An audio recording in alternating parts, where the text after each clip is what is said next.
동네 축구하고 그 프로축구 차이가 뭘까요?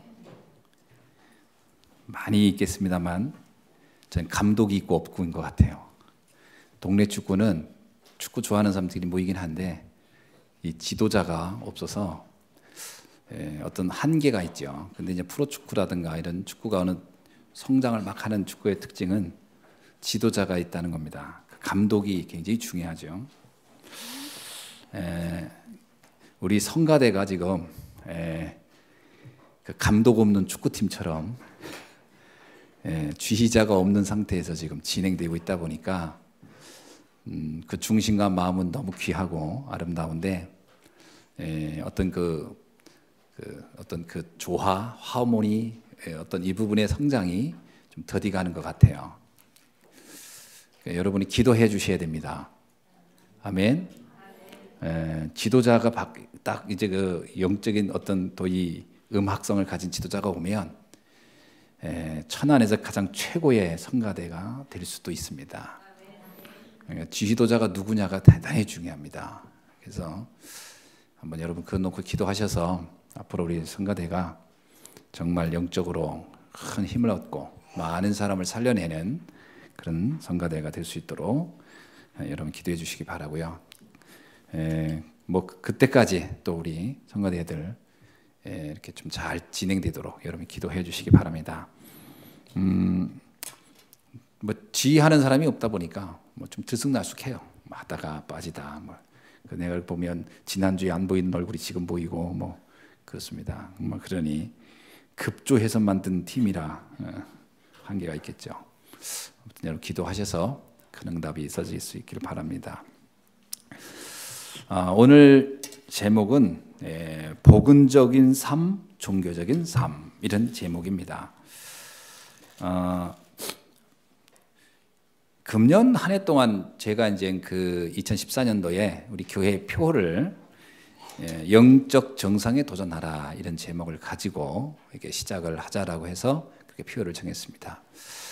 그런데 이제 영적 정상이라는 말을 또 잘못 이해하면 어떤 분들은 뭔가 영적으로 굉장히 특별한 능력을 가져야 되는가라고 생각할까봐 제가 조금 그 부분을 설명해 드리려고 합니다. 특히 우리 렘넌트들이 그렇게 또 오해할 수도 있겠고요. 영적 정상이라고 하면 한 모델로 저는 요셉을 말씀드리고 싶습니다. 요셉은 생각지 않은 많은 어려움을 겪었어요. 그가 노예로 갔고 또 나중에는 억울한 누명을 쓰고 감옥에 가기도 했습니다. 그런데 이 요셉이 어떤 환경에 처했든지 상관없이 하나님이 함께하는 것을 누렸어요. 그리고 그는 그 안에서 최고의 영적인 힘을 가지고 그 환경을 바꿔내는, 그래서 하나님의 언약을 성취하는 사람이 됐습니다. 이것이 바로 영적 정상에 있는 사람의 모습이라고 확신합니다. 또 하나는 다윗이죠. 다윗도 보면 뭐 상상할 수 없는 많은 어려움을 겪었어요. 핍박을 받고요. 그런데 그 환경이 다윗을 넘어뜨리지 못했어요. 바로 이것이 영적 정상에 있는 사람의 모습이라고 말씀드릴 수 있습니다. 다윗이 왕이 됐기 때문에 영적 정상이 아니고 그는 목동에 있을 때도 이미 영적인 정상이 있었습니다. 그는 그 양을 지킬 때 뭐라면 이것은 하나님이 나에게 주신 선교지요. 이것이 나의 사역지요. 그래서 이 양 한 마리 내가 잃어버리면 안 되는 것이다. 이건 나에게 준 하나님의 천명이다. 이렇게 생각하고 양을 지켰거든요. 바로 이런 생각이 그를 영적 정상에 세우는 힘이라고 생각합니다. 그 힘을 가지고 나중에 나라를 지키는 일까지 이르게 되지 않습니까? 저는 초대교회도 마찬가지라고 봐요. 초대교회 성도들이 어떤 외모로 보이기에 뭐 대단한 게 있는 게 아니었는데 그들은 하나님의 언약을 딱 잡고 마가다락방에서 모여서 사도행전 1장 14절에 보니까 그들이 오로지 기도에 힘썼다. 그때 그들이 모여서 기도한다는 얘기는 지금 우리가 모여서 예배드리고 기도하는 것과는 차원이 다른 거잖아요. 바로 그런 환경에 그들이 모여 있었다는 것이 영적 정상에 올라있는 사람들의 모습이라고 말씀드릴 수 있습니다. 오늘 여러분들 어떤 환경에도 흔들리지 않는 하나님의 언약을 굳게 붙잡기를 주의 이름으로 축원합니다. 그러면 하나님이 나머지는 다 역사하세요. 그것이 영적 정상에 도전하는 우리의 믿음의 모습인 줄로 믿습니다. 그런데 왜 우리가 이런 영적 정상에 도전하고 영적 정상의 축복을 누리고 싶은 마음은 있는데 이게 잘 되냐 하는 거죠. 문제가 오고 사건이 오면 우리도 모르게 거기에 자꾸 흔들린단 말이죠. 자꾸 거기에 이제 휩싸이게 되고 그것 때문에 갈등하고 무너지고 염려한다는 거죠. 왜 그럴까요? 왜 그러냐면 다름이 아니라 우리 안에 이미 먼저 들어와 있는 것을 각인되어 있어서 그렇습니다. 잘못된 것이 각인되어 있어서 이것이 바뀌지 않으면 안 되는 거죠. 자, 이스라엘 백성을 한번 봅시다. 이스라엘 백성은 애굽에서 430년을 살았어요. 물론 요셉을 따라 들어가서 초기에 그들이 아주 풍요롭게 살았습니다. 그러다 어느 날 요셉을 알지 못하는 왕이 등극하면서 이들에게 갑자기 환란이 닥쳐왔어요. 자, 이럴 때 이스라엘 백성들에게는 이제 그때부터 본의 아니게 이제 노예로 전락됐어요. 그 기간이 정확하게 몇 년이다라고 하는 것은 잘 알 수 없습니다. 어떻든 요셉을 모르는 왕이 등극한 이후부터라고 이렇게 쭉 기록된 것인 것을 따져보면 알겠죠. 그런데 이게 이스라엘 백성들 가운데 각인돼 버렸어요. 물론 이들은 처음부터 우리는 아브라함 이후에 아브라함, 이삭, 야곱, 요셉으로 이어지는 언약의 바톤을 가졌던 민족이었기 때문에 그들은 분명히 우리는 세계를 살리라고 하나님 우리를 택하고 우리를 부르셨다. 이걸 알고 있음에도 불구하고 그들의 마음속에는 삶 속에서 원치 않게 각인된 것이 있었던 거죠. 그건 자기들도 잘 몰라서요. 이게 이렇게 각인되어 있었을 줄은 몰랐겠죠. 자, 이들이 생각해 봅시다. 출애굽을 할 때 피 언약, 그 문설주에 피를 바르면 바로 왕이 굴복하고 너희들이 하나님의 능력으로 간다라는 이것을 이해하고 갈 정도니까 언약을 아는 사람들이에요. 그걸 알고 갈 정도니까요. 여러분, 예수 그리스도임으로 우리의 인생 모든 문제가 끝난다. 이것을 우리는 다 알고 있죠. 다 알고 있잖아요. 근데 그렇게 알았던 그들이 홍해 앞에 있을 때, 광야에 있을 때 삶은 전혀 달라졌어요. 조금만 어려움이 오니까 또 먹고 사는 문제에 막 연연합니다. 모세에 대해서 막 불평하고 불만합니다. 왜 그랬겠어요? 믿음이 없어서요? 아니에요. 그들이 언약이 약해서요? 어떤 면에서 그럴 수도 있다고 하지만 그것도 아니에요. 그거보다 더 중요한 게 하나 있었어요. 그들 속에 각인된 것이 바뀌지 않았던 거예요. 뭔가 모르게 불신앙하도록 하는 내 안에 이미 깊이 뿌리 내린 게 있었다는 거죠. 이러니까 문제가 오니까 그 하나님의 언약과 축복은 갑자기 안 보이기 시작하는 거죠. 갑자기 문제가 커 보이기 시작하고 갑자기 두려워지기 시작하죠. 베드로가 무리를 걸은 적이 있었어요. 그 예수님이 오라고 그랬더니 가요. 근데 갑자기 베드로가요, 바다를 보는 순간 확 두려움이 휩싸이더니 빠져들어가요. 그게 무슨 얘기인 것 같습니까? 베드로가 예수님은 나를 인간이 할 수 없는 일을 할 수 있는 분이야라는 것을 알고 있음에도 불구하고 알았죠. 그러니까 감히 상상할 수 없는 일에 도전한 거죠.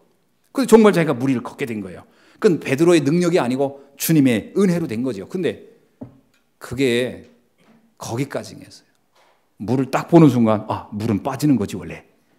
내가 왜 걷지?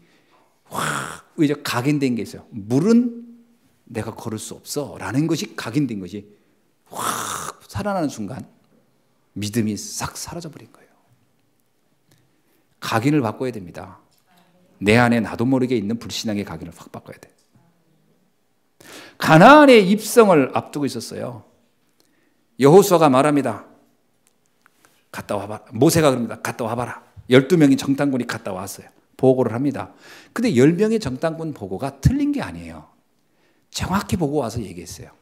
근데 문제는 이들에게 한 가지가 안 바뀌었어요. 그게 뭐냐면 아주 합리적이고 이성적임에도 불구하고 이 모든 조건이 분명히 우리에게 불완전하고 우리에게는 아주 불완전한 것이고 또는 우리가 이걸 할 수 없는 아주 위험한 상황인 것이 분명함에도 불구하고 이것을 바꿔낼 수 있는 하나님의 능력에 대한 부분에 대해서 의심이 간 거예요. 이들에게 뭐가 각인됐을까요? 이런 환경이면, 이렇게 무장되어 있으면, 이런 큰 성이면 우리는 못 가. 여러분, 홍해도 가르고 온 사람들이 그 가나안 성을 보고는 못한다 생각해요. 왜죠? 각인되어 있는 거예요. 뭔가가 불신앙이 꽉 차 있는 거예요. 이게 우리가 가는 축복을 가로막는 요인이라고 하는 것이죠.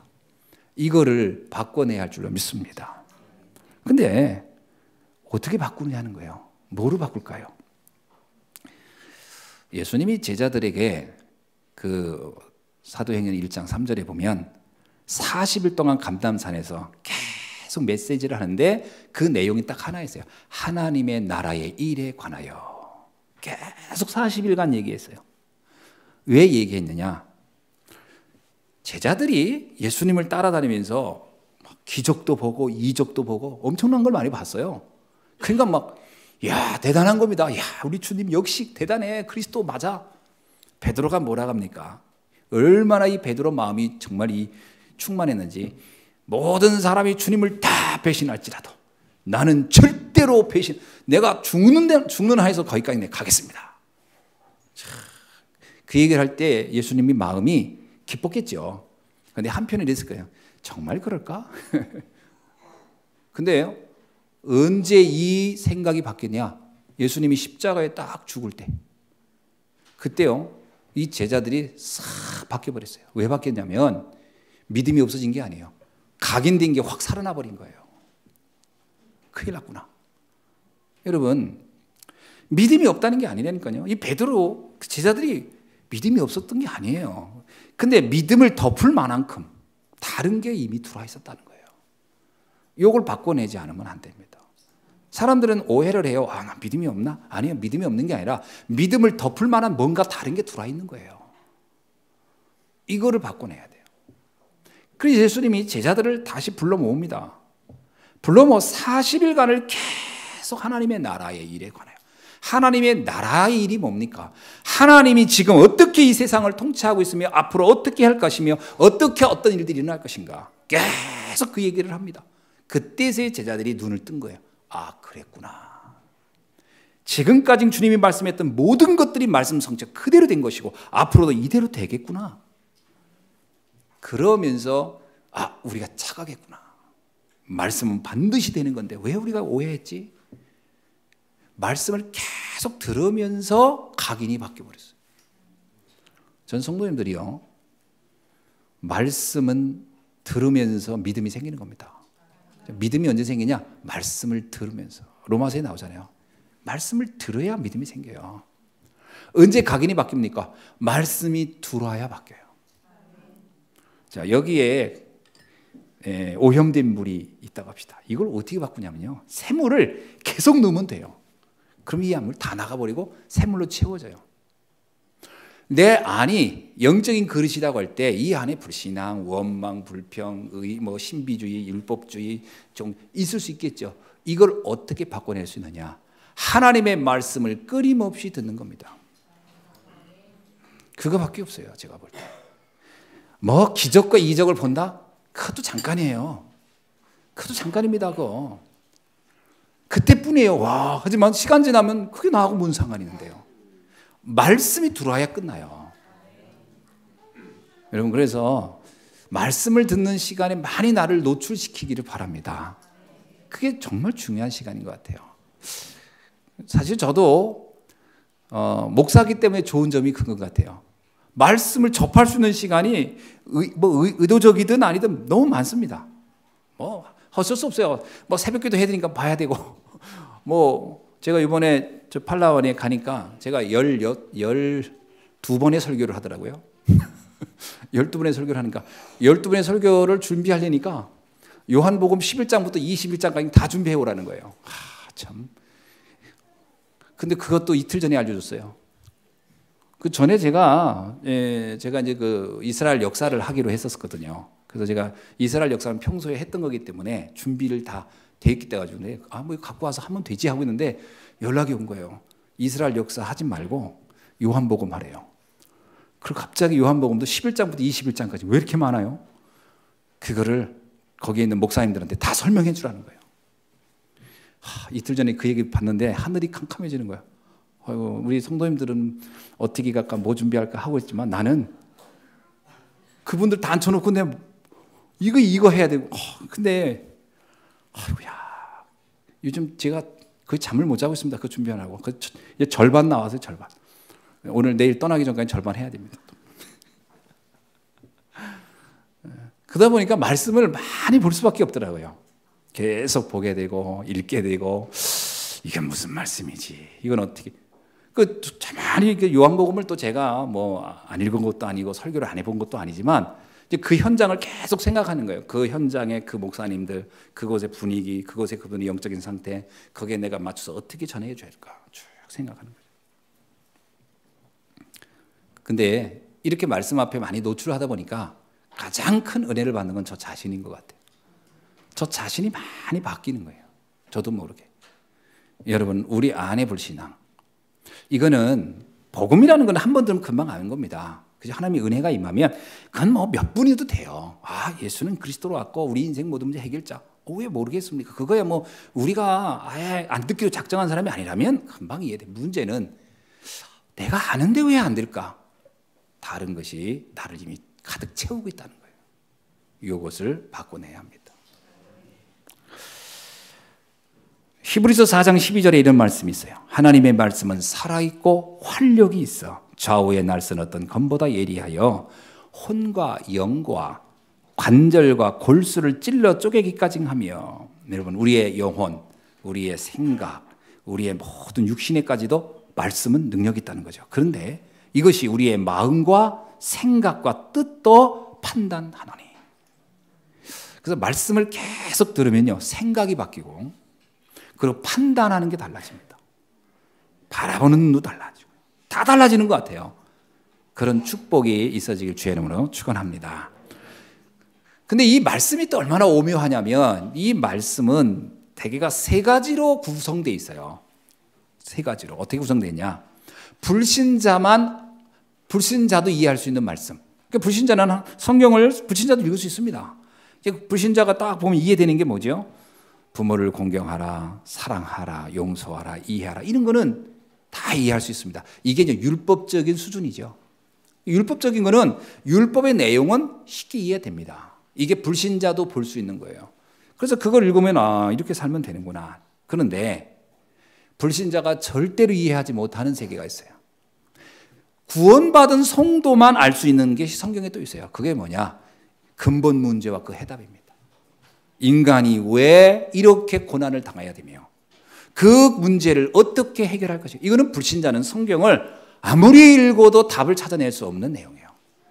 숨겨져 있는 겁니다. 그래서 어떤 작가가 소설을 하나 쓰기 위해서 거기서 모티브를 찾아내려고 성경을 10번을 읽었다는 글을 제가 봤어요. 근데 그 작가는 크리스찬이 아니에요. 그냥 여전히 불신자예요. 근데 제가 그걸 딱 보면서 아, 그렇지. 이 사람은 성경을 불신자만 볼 수 있는 수준에서만 읽었구나. 전혀 성도가 이해할 수 있는 세계를 접근할 수가 없어요. 그거는 어쩌면서 감춰져 있어요. 예수님 그러잖아요. 어떤 말씀은 비유로. 그래서 누구에게는 듣도록, 누구에게는 듣지 않도록. 장사꾼들에게 함부로 이용되어 가지고 복음이 추락되고 복음의 가치가 저 돼지 목에 진주 목걸이를 걸은 것처럼 그렇게 무시되지 않도록 어떤 이들에게 복음은 감춰져 있다. 그래서 복음은 모든 자의 것이 아닙니다. 하나님의 은혜 입은 자의 것이지. 그래서 여러분 이게 복음이 이해됐다. 야, 그렇구나. 인간의 근본 문제가 하나님 떠난 문제였구나. 그 해답이 그래서 하나님이 보내신 그리스도가 그 문제의 해답이었고, 이게 깨달아졌다는 얘기는요, 하나님의 특별한 은혜가 임한 사람인 줄로 믿습니다.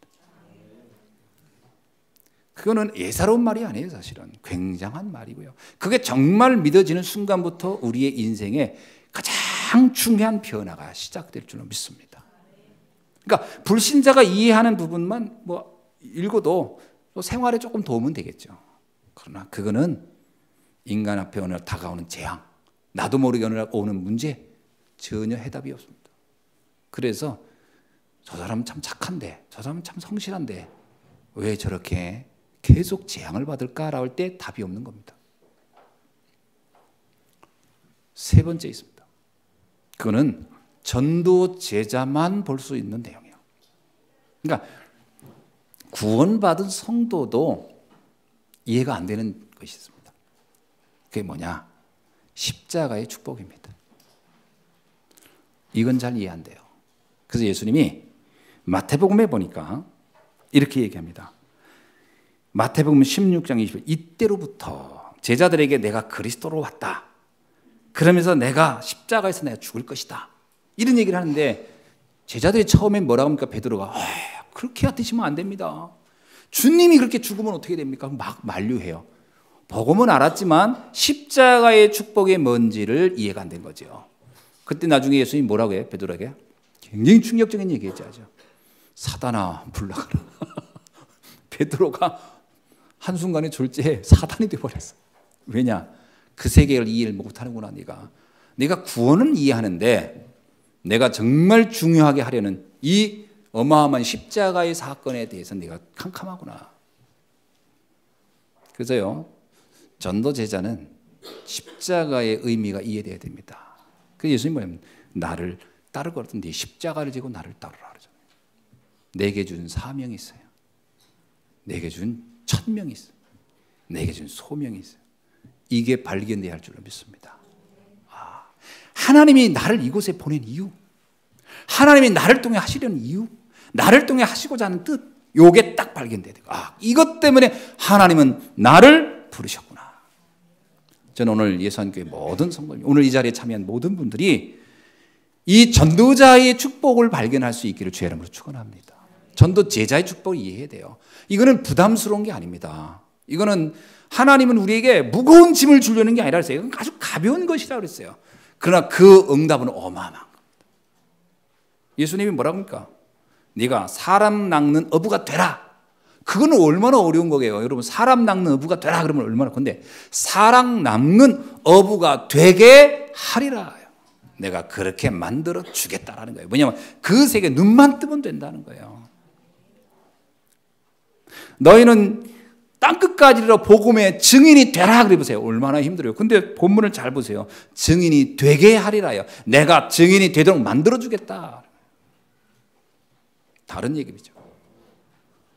전도자의 축복을 누리기를 주의 이름으로 축원합니다. 그러다 보니까 제가 말씀이 늘 이렇게 강단에서 세 종류, 네 종류의 말씀을 할 수밖에 없어요. 그래서 처음에 교회를 나오신 분들을 위해서는 복음에 대한 부분을 얘기 안 할 수 없습니다. 예수 그리스도를 믿어야 되는 거예요. 그건 뭐 말할 것도 없는 거고요. 그건 어마어마한 중요한 축복의 시작이니까. 그 두 번째, 근본 문제에 관한 얘기를 안 할 수 없어요. 그 해답에 대한 설명을 안 할 수 없어요. 영적 문제에 대한 얘기를 안 할 수 없어요.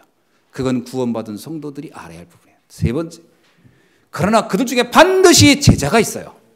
여러분 가운데 제자가 분명히 있습니다. 그는 사명을 발견해야 돼요. 여러분, 사람이 구원받고 나서도 내가 할 일이 없다라고 하면요, 그거같이 답답한 게 없는 겁니다. 그래서 사명을 발견해야 돼요. 그래서 메시지 중엔 또 전도자의 메시지가 나갈 수밖에 없는 것이죠. 그래서 여러분이 기도를 많이 하셔야 됩니다.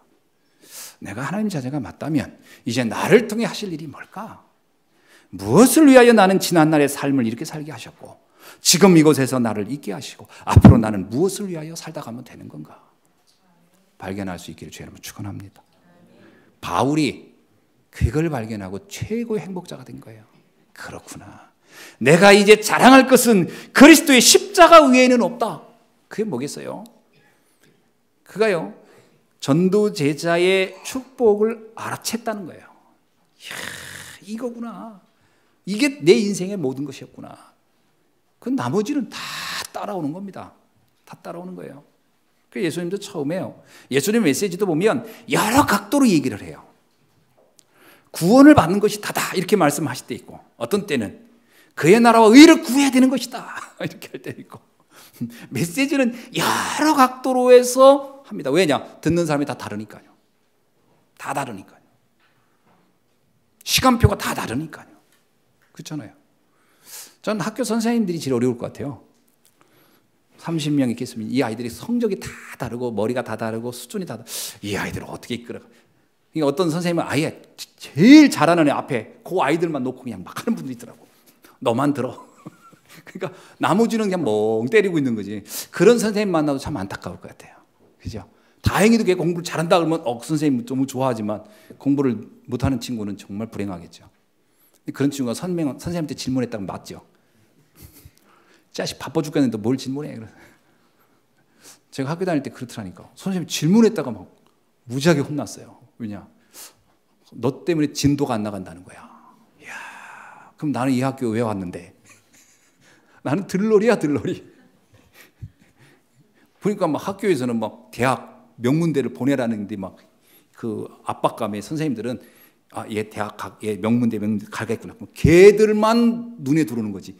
그 아이만 놓고 가리키는 거지. 나머지는 그냥 졸든지 말든지 자든지 그냥 냅두더라고. 야, 그거같이 불행한 것도 없죠. 또 반대로 어느 선생님이 또 못한 애들이 너무 안타까워. 걔들만 놓고 또 계속 거기에만. 그럼 공부 잘하는 애들이 너무 지루하겠죠.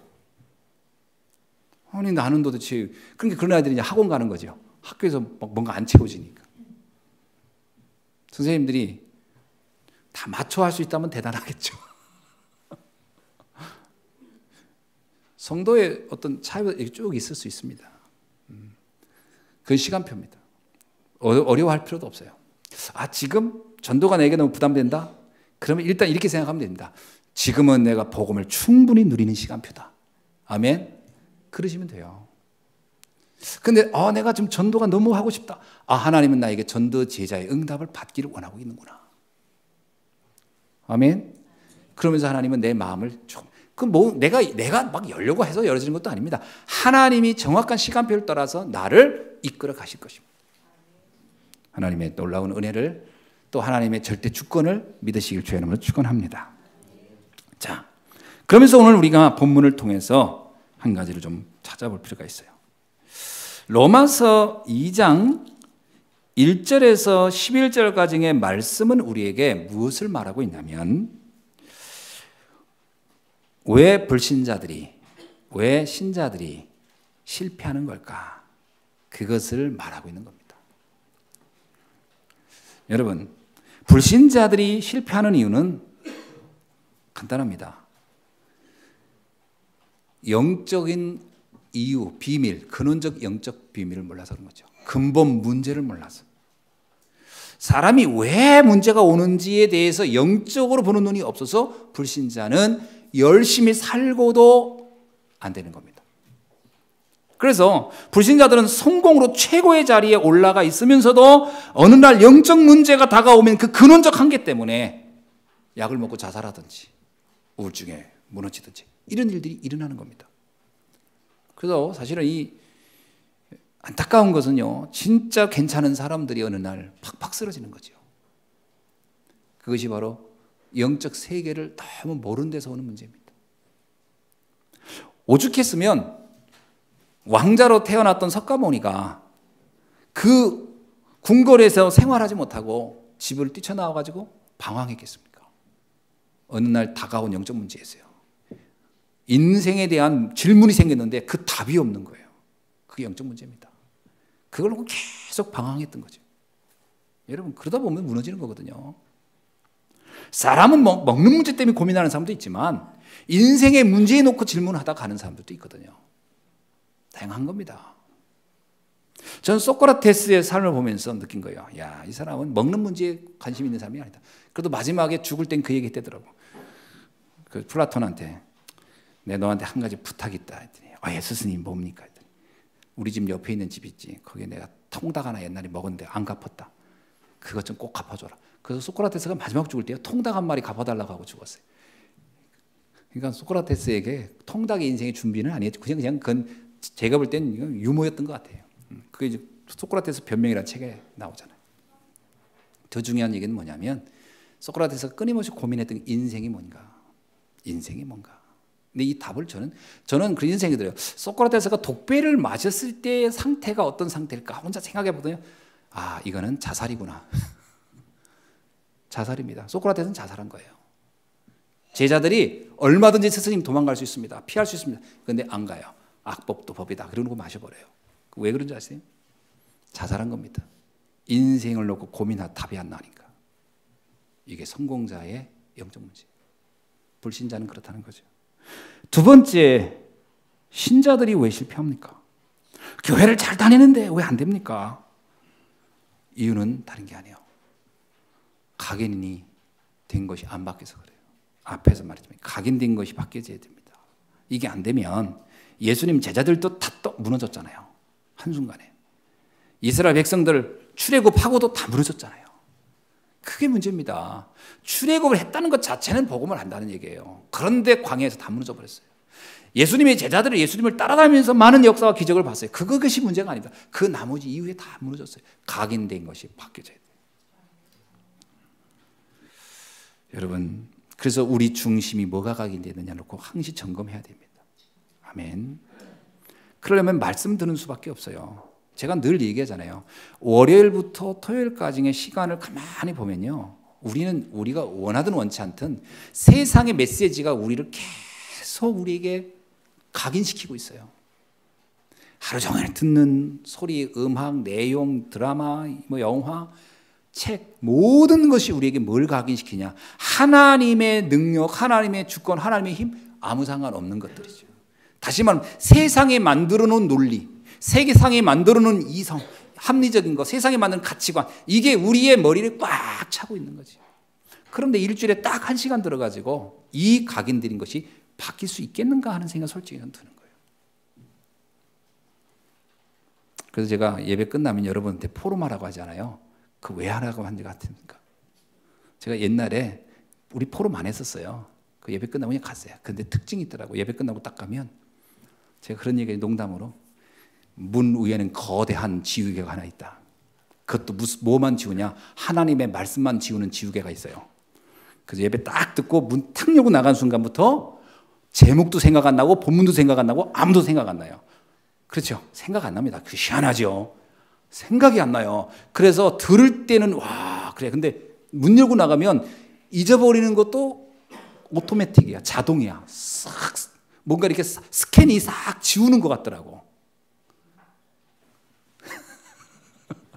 그래서 제가 전도사 시절에 또 제가 그걸 제가 느끼니까요. 저희 목사님이 아주 재미난 목사님이 계셨는데, 담임 목사님이 제가 전사한테 이게 예배 끝나고 나면 우리 이제 전사들이 사무실에 있지 않습니까? 그러면 쑥 들어와요. 그래서 물어봐요. 강 전사, 오늘 말씀 제목이 뭐지? 바로 듣고 끝나고 와서 앉아있는데 물어요. 생각이 안 나요. 와, 모르겠는데요. 뭐 했어 그 시간? 잘 들었죠? 근데 왜 생각이 안 나요? 이상하네요. 생각이 안 나요. 생각 안 나. 정말 깨끗하게 지워져요. 깨끗하게 지워져요. 누가 막 설명하면 그때서 그거였지. 안 되겠더라고요. 그래서 포럼하라는 겁니다. 끝나고 나서 모여서 소위 대화 좀 나누라는 거예요. 오늘 받은 말씀이 어땠고 이렇게 좀. 그러면 이게 싹 생각이 나고요. 한 번 더 내 속에 각인이 돼버려요. 그게 큰 변화가 시작됩니다. 작은 것 같지만 큰 응답이에요. 아멘. 꼭 하시기 바랍니다. 꼭 하시기. 그래서 저는 식사하면서도 가능한 제가 이렇게 성도님 옆에 있으면 묻잖아요. 그 괴롭히려고 하는 게 아닙니다. 제가 뭐 이렇게 악취미가 있어서 괴롭히겠습니까? 이렇게 슬슬 물어보거든요. 오늘 말씀 어떠셨어요? 그게 왜냐하면 각인을 확인하는 거예요. 말씀을 한번 더 생각해 보십시오. 라고 하는 거죠. 그걸 한 것과 안 한 것 차이는 엄청나죠. 로마서 7장 19절에서 바울이라는 분이 이렇게 고백합니다. 내가 원하는 바 선은 하지 아니하고 도리어 원치 아니하는 바 악을 행하는도다. 이게요, 각인이 안 되니까 알기는 다 알아요. 근데 그대로 몸이 안 움직이는 거예요. 여러분이 복음에 대해서 모르는 게 아닙니다. 그러나 문제는 그렇게 안 움직인다는 데 문제가 있어요. 제가 우리 중직자분들한테 여쭤볼게요. 새벽기도 다 나오고 싶죠? 또 수요일 예배도 다 나와서 예배 드리고 싶죠? 금요 기도에 또 참여하고 싶어 하죠? 근데 잘 안 되지요. 그럴 겁니다. 그것도 각인이 잘 안 된 거예요, 사실. 마음이 없는 게 아니라 어쩌면 각인이 잘 안 된 거예요. 또 한 가지 또 물어봅시다. 문제와 사건이 있으면 기도하고 싶죠? 하나님의 계획을 찾고 싶죠? 근데 기도가 잘 안 되죠? 그래, 걱정이 먼저 나오죠? 염려가 되죠? 그게 각인이 안 돼서 그래요. 그래서 여호수아 1장에 보세요. 뭐라고 얘기하죠? 여호수아 1장에 여호수아에게 하나님이 계속 얘기해요. 염려하지 말라, 두려워하지 말라, 담대하라, 내가 너와 함께하리. 이 말을 계속해요. 왜 계속했을까요? 각인시키려고. 그거 뭐 한마디만 하지 뭐 이렇게 귀에 못이 박도록 각인돼야 돼요. 그게 안 되면 안 됩니다. 전 왜 하나님이 10번의 재앙을 줬을까요? 애굽에? 굳이 그렇게 그렇게 합니까? 우리가 생각해도 좀 이상하잖아요. 한 번 그냥 함께 끝내지. 그게요. 그 피 언약의 중요성이 하루아침에 잘 이해되는 게 아니에요. 그걸 하나 설명하기 위해서. 그러니까 쉽게 말하면 10번의 재앙을 준 건 그만큼 못 알아듣고 그만큼 이해가 안 되는 거예요. 그걸 하나 설명시키기 위한 관점이죠. 그랬구나. 그렇게 했는데도 흔들리잖아요. 계속 들으셔야 됩니다. 아멘. 그래서 제가 만약에 이번에 팔라완 가고 나서 그 수요일 예배 때 제가 없더라도 더 많이 좀 오셨으면 좋겠어요. 와서 좀 말씀도 듣고. 근데 만약에 제가 팔라완 가 있는 동안에 많은 분들이 안 왔다, 빠지셨다라고 하면 그다음부터 저는 해외 캠프 저는 안 나갈까 싶습니다. 해외 가지 말라는 무언의 압력으로 여기고 제가 조금 이제 자제를 해야 될 것 같아요. 근데 만약에 제가 갔어도 더 많은 분들이 와서 예배도 드리고 그러면 그래도 목사님 많이 열심히 나가서 선교하십시오라고 생각하고 제가 그다음에 또 계속 일정은 잡겠지만 하여튼 좀 말씀 듣는 일에 많이 시간을 여러분이 좀 내셔야 됩니다. 아멘. 그거 굉장히 중요해요. 그래서 자꾸 제가 양육하고 새가족분들 오시면 제가 또 가서 이렇게 양육하고 또 성도님들 중에 또 가능하면 가서 양육하시라고 하고 이렇게 하는 이유가 생각을 바꿔야 되기 때문에 그렇습니다. 여러분이 믿음이 적어서가 아니고요. 이미 들어와 있는 걸 바꿔야 되기 때문에 그렇습니다. 자, 그런데 우리가 이런 각인을 바꿔야 하는 그 중에 가장 깊이 각인된 것이 뭐냐면 종교입니다. 우리의 영혼 속에 가장 많이 각인된 것이 종교예요. 종교는 복음이 아닙니다. 종교와 복음은 완전히 다른 겁니다. 한번 따라합시다. 종교와 복음은 다른 것이다. 다른 겁니다. 여러분, 우리가 종교라는 언어 자체도요, 그 이 어원이 불교 용어입니다. 원래 종교 그러면 모든 종교하면 불교, 유교, 기독교, 도교 뭐 이런 걸 다 통합해서 부르는 개념으로 쓰고는 있지만 원래 종교라는 말의 어원을 찾아가면요, 이 종교는 북송시대, 중국 북송시대 연명선사라는 사람이 종교지지라는 책에서 처음으로 사용한 말이 종교라는 단어예요. 그 종은 석가의 가르침이란 뜻이고 교는 그 설법을 백성들이 알아듣도록 풀이한다라는 뜻이에요. 그래서 종교란 말은 석가의 말을 풀어주는 것이란 뜻입니다. 원래 종교란 말의 뜻이. 그런데 왜 우리 기독교가 종교라는 단어 속에 들어왔나요? 이게 일본 메이지 유신 때 서양의 릴리전이라고 하는 이 언어가 처음으로 왔어요. 일본에. 근데 일본 사람 학자들이 보니까 이 릴리전이라는 이 단어를 번역할 단어가 없는 거예요. 근데 원래 릴리전은 원래 어원이 뭐냐? 기독교란 단어인데 이 기독교 원래 어원은 라틴어의 릴리지온이라는 단어에서 왔어요. 릴리지온은 무슨 뜻이냐면 재결합자라는 뜻이에요. 재결합이라는 얘기는 뭐죠? 하나님을 떠났던 자들이 그리스도 안에서 하나님을 다시 만난 사람들이라는 뜻입니다. 그래서 기독교란 단어를 굳이 번역을 하려면 이렇게 했어야 돼요. 재결합자들의 모임이라고 했어야 돼요. 근데 이 단어가 없는 거예요. 이걸 번역할 방법이 없었어요. 그래서 일본에 처음에 이 단어를 받았던 학자들이 종교라는 단어 속에 다 포함시켜버렸어요. 그래서 기독교가 종교가 돼버린 거예요. 종교는 인간이 만든 것이 종교입니다. 복음은 하나님이 우리에게 온 것이 복음이에요. 다릅니다. 출발이 달라요. 제가 그 미션 스쿨을 다녔는데 그때 우리 가리킨 분이 이런 얘기를 하더라고요. 기독교는 유일하게 타력 종교고 나머지 모든 종교는 자력 종교다 이러더라고요. 저는 그게 그때 당시 되게 인상적이었어요. 무슨 얘기냐면 기독교는 외부로부터 나를 구원자가 와야 되는 거예요. 나는 내가 스스로 구원을 못해요. 그래서 구원자가 오셔서 나를 도와줘요. 이게 기독교예요. 근데 다른 모든 종교는 자력 종교. 내가 노력해서 뭔가를 이루는 거예요. 그래서 종교는 모든 기준이 인간의 행위예요. 인간의 의와 인간의 행위에 의존되어 있습니다.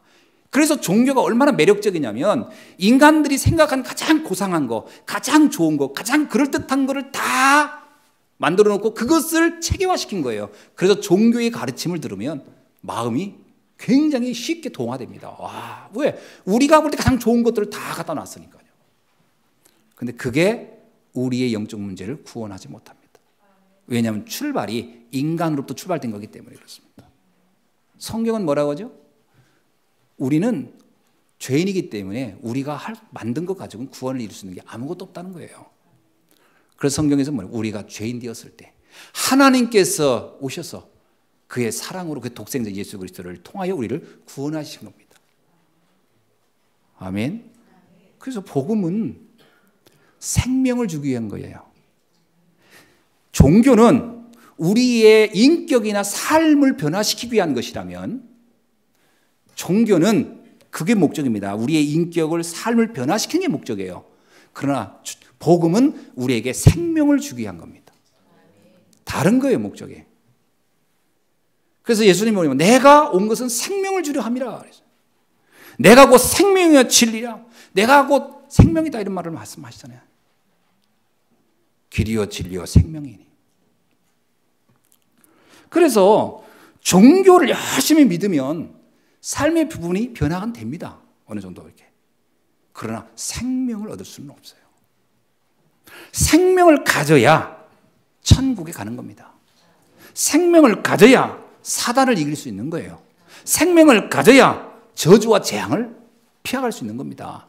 그러나 인격만 훌륭해가지고는 다가오는 저주와 재앙, 사단을 이길 수가 없어요. 그러니까 훌륭한 사람, 인격적인 사람도 재앙을 받는 겁니다. 지옥에 갈 수밖에 없는 거예요. 분명적으로 출발이 다른 거예요. 내용도 다른 거고 다 다른 겁니다. 근데 이것이 하나의 학문적인 개념으로 이렇게 확 포장되어 있고 혼합되어 있다 보니까 이거 구분을 잘 못하더라고요. 그러니까 여러분 한번 집에 가서 한번 네이버에 검색해 보세요. 종교의 어원 쫙 나옵니다. 출발이 다른 겁니다. 기독교는 종교가 아닙니다. 복음이고 생명 자체예요. 아멘.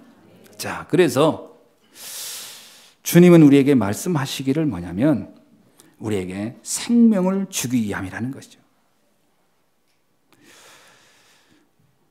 모든 성도들은 그래서 복음의 축복 속에 들어가야 할 줄로 믿습니다. 복음의 비밀을 알아야 돼요. 그럼 복음의 핵심은 뭐죠? 그리스도입니다. 그리스도가 생명이에요. 그리스도가 복음의 핵심입니다. 예수 그리스도를 아는 순간 우리의 모든 저주와 재앙은 끝나게 될 줄 믿습니다. 그래서 요한복음 5장 24절에 뭐라고 했어요? 나 보내신을 믿는 자는 영생을 얻었고 심판이 이르지 아니하나니 사망에서 생명으로 옮겼느니라. 베드로전서 1장 9절 믿음은 결국 곧 영혼 구원을 받습니다. 근데요, 종교는 인간이 만든 거기 때문에 굉장히 인간의 눈으로 보기에 굉장히 고상하고 수준 높게 만들 수 있습니다. 그래서 거기에 사람들이 많이 속는 거예요. 근데 복음의 능력은 뭐냐? 생명 자체예요. 하나님이 가장 잘하는 게 뭐냐? 생명을 주는 겁니다. 얼마나 생명을 쉽게 주냐면 개나리 나무를 뚝 꺾어가지고 땅에다 팍 박아놓으면 그 개나리 나무가 금방 뿌리를 내리고 확 살아납니다. 그 땅 속에는 하나님이 만들어 놓은 생명이 이미 있었던 겁니다. 하나님은 생명의 주관자이기 때문에 생명을 주는 일은 아주 쉬운 거예요. 그러나 인간은 생명을 못 만들어요. 아무리 꽃을 생화보다 조화를 더 잘 만들었다 하더라도, 잘 생각해 보세요. 아무리 잘 만들었다 하더라도 그 조화는 한계가 하나 있어요. 생명을 만들어주지 못합니다. 인간은. 아무리 뛰어난 인간도 그 나무에 생명은 줄 수 없어요. 모양은 바꿔놓을 수 있어도. 그래서 여기에 성도들이 사람들이 속는 거예요. 종교를 보면 종교인들의 모습이 얼마나 거룩해 보이고 얼마나 멋진, 그거 나쁘다는 게 아닙니다. 그 모습이 위선이다 이렇게 표현할 수 없어요. 훌륭한 거죠. 여러분, 전 성철 스님 대단한 분이라고 생각합니다. 누가 감히 그렇게 살 수 있겠습니까? 문제는 그분에게 생명이 있겠느냐 하는 거예요. 거기에 대한 답은 분명합니다. 훌륭하지만 그리스도가 아니라면 생명을 가질 수가 없겠죠. 이 차이는 작은 차이가 아닙니다. 이거는 하늘과 땅만큼의 차이고요. 천국과 지옥의 차이입니다. 이 비밀을 오늘 발견하시길 주의 이름으로 축원합니다. 자, 이 생명을 가진 자 어떻게 되겠어요? 자, 생명이 있어요. 생명이 있는 자에게 나타나는 증상이 하나 있습니다. 성장과 변화입니다. 성장과 변화. 그래서 내게 그리스도 안에 있는 자에겐 그리스도의 날까지 변화가 되는 겁니다. 그래서 정말 예수 그리스도가 믿어지면요, 삶에 관한 부분은 고민 안 해서도 돼요. 시간표에 따라서 되게 돼 있습니다. 어떤 나무는 빨리 성장하는 게 있고 어떤 나무는 천천히 성장하는 나무가 있고 다 다릅니다. 우리가 정말 그리스도 안에 있으면 우리의 삶은 변하게 돼 있어요. 전 참 가만히 제 자신을 생각해 보면 내가 전에 복음을 알았을 때, 아니 복음을 몰랐을 때, 복음을 알았을 때 쭉 이렇게 생각해 봅니다. 제가 복음을 몰랐을 때일수록 저는 제 삶에 대해서 더 의지하고 다 이렇게 어떻게 살아보려고 몸부림쳤던 것 같아요. 이래야 되겠다, 저래야 되겠다, 뭐 원망을 하지 말아야 되겠다, 내가 가능한 용서해야 되겠다, 가능하면 참아야 되겠다. 저는 이런 생각을 참 많이 했던 것 같아요. 제 양심 때문에. 제가 얼굴을 보세요. 양심적이게 생겼나 아닌가, 안 그렇게 생겼나. 제가 상당히 양심적인 사람입니다, 제가. 근데 죄를 밥 먹듯이 졌어요. 안 되는 거예요, 제 뜻대로. 바울이 말이 전 정말 이해가 돼요. 내가 마음은 의원이지만 안 된다는 거예요. 선을 행하고 싶은 마음이 있지만 나는 악을 행하고 있다는 거예요. 그게 종교적 삶의 한계라는 거예요. 그래서 구원을 못 받는 겁니다. 전 제가 복음을 알고 나서부터 아주 이만큼 변했다고 보는데, 그때에 비해서 훨씬 제 마음이 훨씬 더 누군가를 원망, 불평 이런 것들이 엄청나게 없어진 거예요. 내가 근데 안 해야 되겠다가 아니라 그런 일들이 안 생기고 또 그런 마음도 안 생겨요. 그러면 제가 무엇을 해서가 아니라 하나님이 나를 바꾸셨구나. 내 안에 생명이신 그리스도가 나를 바꾸셨구나. 오늘 이런 응답과 변화의 체험들을 여러분 다 하고 계실 줄로 믿습니다. 계속 되어질 것입니다. 속지만 않고요, 각인만 조금 바꾸시면 됩니다. 그러면 각인을 어떻게 바꾸느냐? 말씀을 들으면서 바꾸는데 방법이 하나 있어요. 발견하는 겁니다. 아, 내게 이런 문제가 있었구나. 그것만 발견하시면 돼요. 아멘. 아, 나에겐 이런 문제가 있구나. 나는 이런 게 있구나. 요것만 알면 됩니다. 그 순간 하나님의 말씀이 그 부분을 들어오셔서 역사하십니다. 자, 구원은 인간의 행위로 되지 않습니다. 그래서 아무리 착하게 바르게 살아도 그것으로는 구원을 얻을 수 없습니다. 구원은 오직 하나님의 은혜로만 되는 것이라는 것을 우리가 꼭 기억해야 할 줄 믿습니다. 오늘 본문에 로마서 2장 1절 5절이 그겁니다. 율법적 삶을 강조하는 종교인들의 모습을 말한 거예요. 여기 뭐라고 합니까?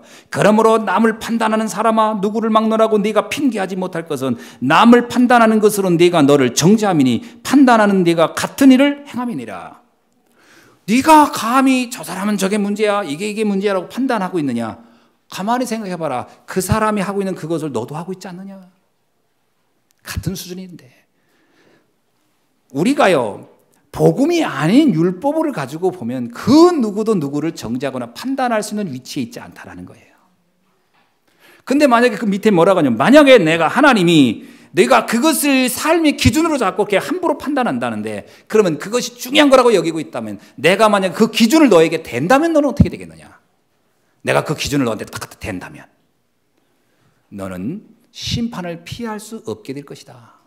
그런 얘기를 합니다. 그래서 뭐라는 얘기죠? 종교적 삶을 내려놓으라는 겁니다. 복음의 삶으로 들어가라는 거예요. 하나님은 우리의 허물을 책망하지 않습니다. 하나님의 사랑이 우리의 허물보다 크기 때문에 우리를 덮으시고 용서하시는 거예요. 아멘. 그래서 그 은혜 속으로 들어가라는 거예요. 그 하나님의 은혜와 하나님의 사랑 속으로 들어가라는 거예요. 그래야 살아난다는 거예요. 여러분, 그래서 오늘 2장 6절로 11절은 또 무슨 얘기합니까?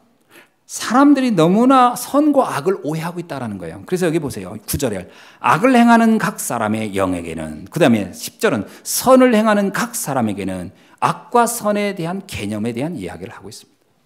무엇이 악이고 뭐가 선입니까? 선이 뭐고 악이 뭡니까? 그리스도 안에 있는 것이 선이고 그리스도를 모르는 것이 악이다. 하나님 안에 있는 것이 선이고 하나님을 모르는 것이 악이라는 겁니다.